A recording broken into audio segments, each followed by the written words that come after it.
ಇನ್ನು ಮತ್ತೊಂದು ಕಡೆ ಇದೇ ಸಮುದ್ರಕ್ಕೆ ಸಿಲುಕಿ ಮೀನುಗಾರಿಕೆಗೆ ತೆರಳಿದಂಥ ದೋಣಿ ಮುಳುಗಡೆಯಾಗಿದೆ. ಆದರೆ ಅಲ್ಲಿದ್ದಂಥ 7 ಜನರನ್ನ ಹೇಗೋ ಮಾಡಿ ರಕ್ಷಣೆ ಮಾಡಲಾಗಿದೆ. ಮೀನಿಗೆ ಬಲೆ ಬೀಸಿದಾಗ ನಡೆದಿರುವಂಥ ಒಂದು ಅವಘಡ ಆಯಿತು. ತತ್ಕ್ಷಣಕ್ಕೆ ಅವರಿದ್ದಂಥ ದೋಣಿ ಮುಳುಗಡೆಯಾಗುತ್ತೆ. ತಮಿಳುನಾಡಿನ ಟ್ಯೂಟಿಕೋರಿನ್ ಕರಾವಳಿಯಲ್ಲಿ ನಡೆದಿರುವಂಥ ಒಂದು ಅವಘಡ. ಪುನ್ನಕಾಯಲ್ ತಿರುಚೆಂದೂರು ಬಳಿ ಸಮುದ್ರದಲ್ಲಿ ಇವರಿದ್ದಂಥ ದೋಣಿ ಮುಳುಗಡೆಯಾಗಿದೆ. ಮೀನುಗಾರರು ಬಲೆ ಬೀಸ್ತಿದ್ದಾಗ ಆ ಬೋಟ್ನ ಬ್ಯಾಲೆನ್ಸ್ ತಪ್ಪುತ್ತೆ, ಕಂಟ್ರೋಲ್ ತಪ್ಪುತ್ತೆ. ಭಾರೀ ಗಾಳಿಗೆ ನಿಯಂತ್ರಣ ಕಳೆದುಕೊಂಡು ಏಕಾಏಕಿ ದೋಣಿ ಮುಳುಗಡೆಯಾಗುತ್ತೆ.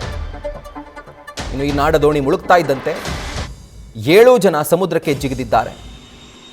ಹತ್ತಿರದಲ್ಲಿದ್ದಂಥ ಟ್ರಾಲ್ ಬೋಟನ್ನು ಹಿಡ್ಕೊಂಡು ಎಲ್ಲರೂ ಕೂಡ ಪಾರಾಗಿದ್ದಾರೆ. ಸೊ ಅಲ್ಲಿದ್ದಂಥ 7 ಜನ ಮೀನುಗಾರರು ಈಗ ಪ್ರಾಣಾಪಾಯದಿಂದ ಪಾರಾಗಿದ್ದಾರೆ. ಅವರನ್ನು ರಕ್ಷಣೆ ಮಾಡಲಾಗಿದೆ.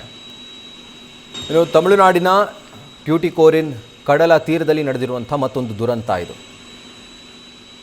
ಮೀನುಗಾರಿಕೆಗೆ ಬಲೆ ಬೀಸಿದಂಥ ಸಂದರ್ಭದಲ್ಲಿ ಭಾರೀ ಗಾಳಿಗೆ ಆ ಬೋಟ್ನ ಬ್ಯಾಲೆನ್ಸ್ ತಪ್ಪುತ್ತೆ. ಕಂಟ್ರೋಲ್ ತಪ್ಪಿದಾಗ ಬೋಟ್ ಮುಳುಗಡೆ ಆಗಲಿಕ್ಕೆ ಶುರುವಾಗುತ್ತೆ. ಅದರ ಜೊತೆಗೆ ಆ ವಾಟರ್ ಕರೆಂಟನ್ನು ಕೂಡ ಗಮನಿಸ್ತಾ ಇದ್ದೀವಿ. ವಿಪರೀತವಾದಂಥ ನೀರಿನ ಸೆಳೆತ ಇದ್ದಂಥ ಪ್ರದೇಶ ಅದು.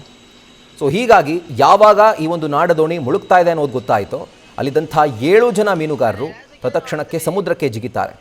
ನಂತರ ಟ್ರಾಲ್ ಬೋಟ್ನ ಹಿಡ್ಕೊಂಡು ಅವರು ತಮ್ಮ ಜೀವ ಉಳಿಸ್ಕೊಂಡಿದ್ದಾರೆ.